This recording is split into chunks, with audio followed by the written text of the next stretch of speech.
Hello everyone, তোমরা সবাই কেমন আছো? Welcome to our YouTube channel. তো চলো আজকে আমরা নতুন একটা টপিক নিয়ে আলোচনা করছি সবার রিকোয়েস্টে এই ভিডিওটা। International red cross and red crescent movement. তো এই ইন্টারন্যাশনাল রেড ক্রসটা কী? প্রথমে একটা ইন্ট্রোডাকশন দিয়ে আমরা বুঝিয়ে নিই। The international red cross and red crescent movement is the world's largest humanitarian organisation. ঠিক আছে? It works to protect human life and health, reduce human suffering and uphold human dignity during wars, disaster and emergency. মানে সহজ কথায় বলতে গেলে international red cross বলতে এটাই যে যদি কোনো যুদ্ধের সময় বা যে কোনো দুর্যোগের টাইমে বা যে কোনো এমার্জেন্সিতে যে হিউম্যানকে যে হিউম্যানকে যে লাইফ এবং হেলথে যে প্রোটেক্ট করা হয়, যেটা স্বাস্থ্যসেবা প্রদান করা হয়, সেটাই হচ্ছে ইন্টারন্যাশনাল রেড ক্রস। ঠিক আছে? এটা দেখো অরিজিন এবং হিস্ট্রি, এটা কোথা থেকে উৎপত্তি হয়েছে এবং কি হিস্ট্রি রয়েছে। ফাউন্ডারকে হেনরি ডুন্যান্ট। ঠিক আছে? এর ফাউন্ডার হচ্ছে হেনরি ডুন্যান্ট। ইস্টাবলিশ কবে হয়েছিল? 1863 সালে। এটা মাথায় রাখবে, 1863 সালে ইস্টাবলিশড হয়েছিল। এবং ইন্সপিরেশন কিভাবে হয়েছে? After witnessing the suffering of wounded soldiers at the battle of Solferino, 1859 সালে। ঠিক আছে? হেডকোয়ার্টার কোথায়? জেনেভা এবং সুইজারল্যান্ড। তাহলে কী বুঝতে পারা গেলাম? এখানে কী দেখলাম? ফাউন্ডার, ইস্টাবলিশড এবং ইন্সপিরেশন এবং হেডকোয়ার্টার।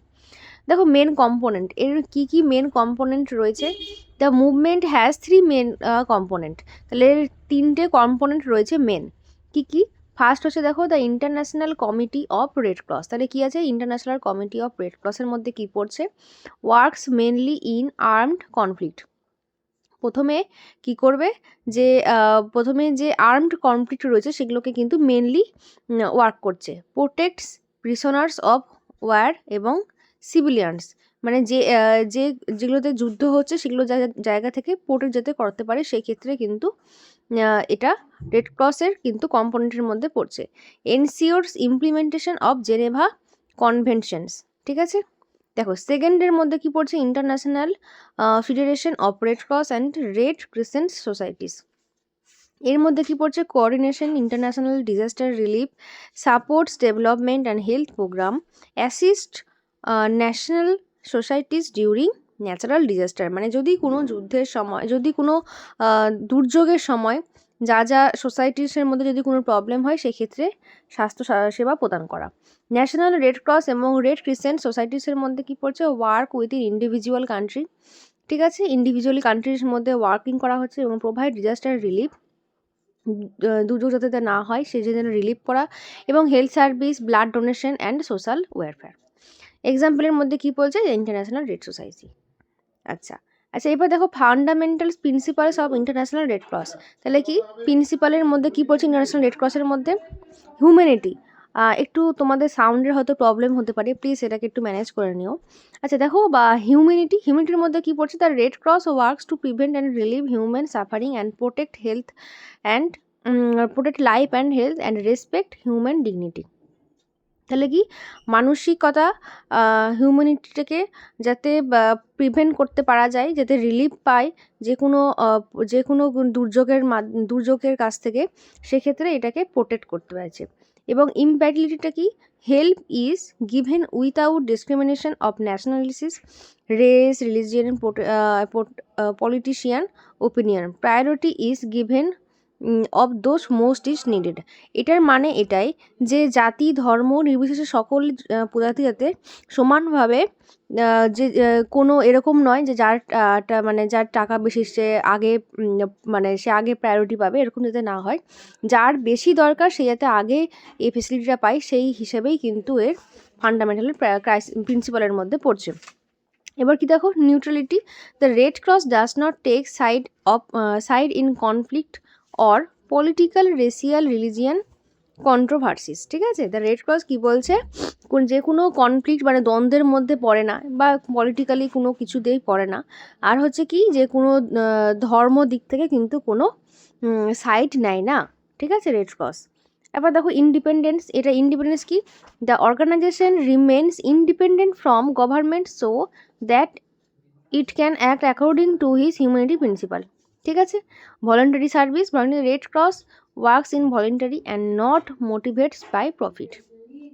আচ্ছা, ইউটিলিটির মধ্যে কি বলছে, there can be only one red cross or red crescent society in each country open to all. ঠিক আছে। আর university, all India societies had equal status, তাহলে কি বলছে, all Indian societies had equal status and share equal responsibility world wide. তাহলে কি বলছে, যাতে কোনো সোসাইটি এতে বেশি পাবে বা কোনো সোসাইটি এতে কম পাবে এরকম নয়, ইকুয়ালি স্ট্যাটাস যাতে মেনটেন করে এবং ইকুয়ালি রেসপন্সিবিলিটি ওয়ার্ল্ড ওয়াইড, পৃথিবীতে সর্বত্র জায়গাতে সমানভাবে যাতে থাকে, সেক্ষেত্রে কিন্তু এদিকে নজর দেওয়া হয়েছে।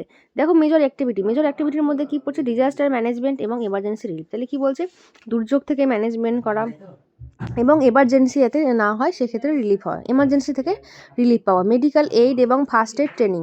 ঠিক আছে। মেডিকেলি এইড করা এবং ফার্স্ট এড ট্রেনিং দেওয়া, কেয়ার অফ রিফিউজিস এবং রিপ্লেসড পার্সন। ঠিক আছে। ব্লাড সার্ভিসেস এবং হেলথ এডুকেশন, কী করছে, ব্লাড সার্ভিস দেওয়া হচ্ছে এবং হেলথ এডুকেশন দিচ্ছে। প্রমোশন অফ ইন্টারন্যাশনাল হিউম্যানিটেশন ল। ঠিক আছে, ল। আর দেখো ইম্পর্টেন্সের মধ্যে কী পড়ছে, দেখো ইম্পর্টেন্সের মধ্যে রয়েছে, the international red cross place a critical role in saving living during emergency. তাহলে কী করছে, যান মানে সে জীবন বাঁচাচ্ছে এমার্জেন্সির সময়, এবং protecting human rights is aimed complete promoting piece corporation এবং হিউম্যানিটেশন ভ্যালুস এন্ড ওয়ার্ল্ড ওয়াইড। ঠিক আছে।